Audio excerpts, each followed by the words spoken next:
everyone. Hi guys, I welcome back to my YouTube channel. My name is Vishwet Aditya Vishwet. Today we will see Jackson 2024 যে কাম চলবে যখন verification তো যে Lok Sabha election সেটা হলো কত 20 এপ্রিল থেকে 15 জুন পর্যন্ত সেটা হবে বিভিন্ন সব প্রায় বিভিন্ন জেলাতে এবং সেটা ডিপ্লোমা কলেজে এবং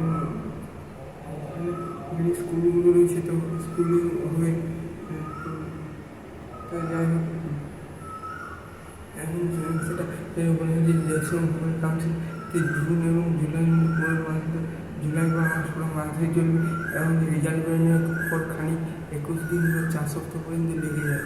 তো তার মধ্যে কিন্তু ডকুমেন্ট ভেরিফাই মানে তার মধ্যে কোঅর্ডিনেট করা যেমন entry certificate domicile AB card ফর্মা সেটা নিয়ে পরে অন্য কোনো ভিডিও আলোচনা হবে।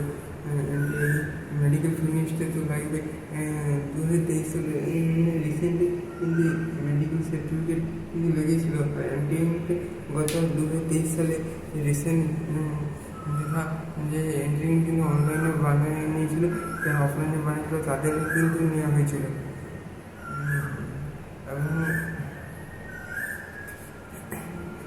কথা হচ্ছে এবং জ্যাকসন কমিটি যে কাউন্সিল সেটা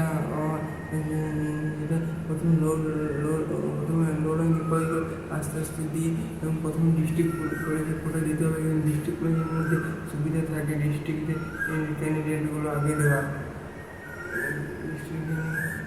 এবং যদি ক্লাস ভলেন্টিয়ার কোর্স শুরু হবে তাহলে কিন্তু সেপ্টেম্বরের মাসে প্রথম উইক বা 10 তারিখের মধ্যে শুরু হতে পারে কিন্তু তার আগে আর কোনো সম্ভাবনা চান্স নেই এবং 15 মে আগে মাধ্যমিক উচ্চ মাধ্যমিক রেজাল্ট হওয়ার কোনো আশা দেখা দিচ্ছে না। তাই তারা মাধ্যমিক উচ্চ মাধ্যমিক রেজাল্ট ক্যান্ডিডেট অ্যাপিয়ারেন্স করতে পারবে না এবং 15 মে লক্ষ্য আছে এবং ডেটটি কিছুদিন হলেও এক্সটেন্ড হতে পারে। তো ঠিক আছে, অবশ্যই যদি ভিডিওটা ভালো লেগে থাকে তাহলে তোমরা সবাই সাবস্ক্রাইব করবে এবং পাশে থেকে চ্যানেলটি নোটিফিকেশন অন করে রাখবে যাতে পরবর্তী আপডেট এই ভিডিওতে যাতে পরবর্তী আপডেট এই চ্যানেল থেকে পাওয়ার জন্য। এগুলো আমি বক্তৃতা শেষ করলে অসংখ্য ধন্যবাদ।